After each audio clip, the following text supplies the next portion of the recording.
भी डरता है, ये अंदर की बात है,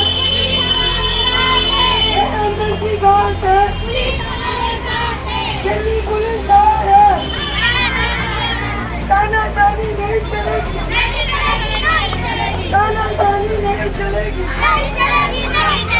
देश अच्छा है, देश प्यारा है, देश प्यारा है।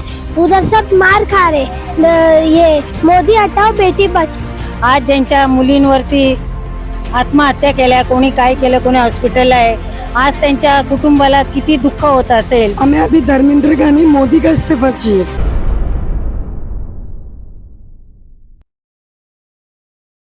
आपण पाहू शकता या ठिकाणी सिद्धार्थनगर रहिवासी संघाच्या वतीने देखील दिल्लीमध्ये जो विद्यार्थ्यांवर अत्याचार झालेला आहे, लाठीचार्ज झालेला आहे, त्याची संतप्त भावना या झोपडपट्टी वासियांच्या मनातनं देखील उसळलेली आहे आणि तहसीलदार कार्यालयावर स्वतःची भावना ती व्यक्त करण्यासाठी आपला रोष सरकारपर्यंत पोहोचवण्यासाठी या ठिकाणी त्यांनी रॅलीचं आयोजन केलं होतं सिद्धार्थनगर पासून या तहसीलदार कार्यालयापर्यंत। बेटा आप रैली में चल के आए हो, किस लिए आए हो? क्योंकि हम लोग हमारे पढ़ने के लिए, जब तक सब कहते हैं देश अच्छा है, देश प्यारा है, देश प्यारा है, उधर सब मार खा रहे, ये मोदी हटाओ बेटी बचाओ। नीट की एग्जाम ऐसी लीक होती रहेगी तो तुम्हारा भविष्य कैसे रहेगा? मेरा भविष्य तो खराब हो जाएगा ये चक्कर में, लोग के मोदी के चक्कर में। मोदी हटाओ बेटी बचाओ। आमचं हे म्हणणं आहे, जे दिल्लीमध्ये जंतर मंतर हे जे विद्यार्थ्यांवरती जे अत्याचार झालाय, पोलीस लाठीचार्ज झालाय, हे व्हायला नको होतं। आज ज्यांच्या मुलींवरती आत्महत्या केल्या, कोणी काय केलं, कोणी हॉस्पिटल आहे, आज त्यांच्या कुटुंबाला किती दुःख होत असेल।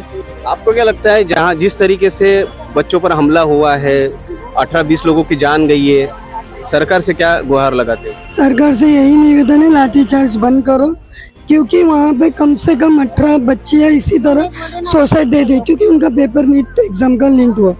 अब ये आगे से ना हुआ जाए। हमें अभी धर्मेंद्र का नहीं, मोदी का इस्तीफा चाहिए। अपने बच्चे की सुरक्षा, क्योंकि दिल्ली में सुनकर भी हमें ये डर लगा है कि हमारे बच्चे भी हैं और स्कूल में पढ़ रहे हैं, तो आगे भविष्य तो हमको भी देखना है हमारे बच्चों का, फिर उनके फ्यूचर के लिए भी सोचना। माँ बाप भी डर रहे हैं, दिल्ली में इतनी बड़ी कांड हो रही है और सरकार भी कर रही है। पुलिस को आगे मोदी डरते रहते हैं, सरकार को आगे बढ़ाने, पुलिस को आगे बढ़ाकर कुछ करवा दे रहे हैं। शिक्षण आमच्या हक्काचं, नाही कोणाच्या बापाचं, शिक्षण आमच्या हक्काचं, नाही कोणाच्या बापाचं, मोदी जब जब डरता है पुलिस को आगे बढ़ता है।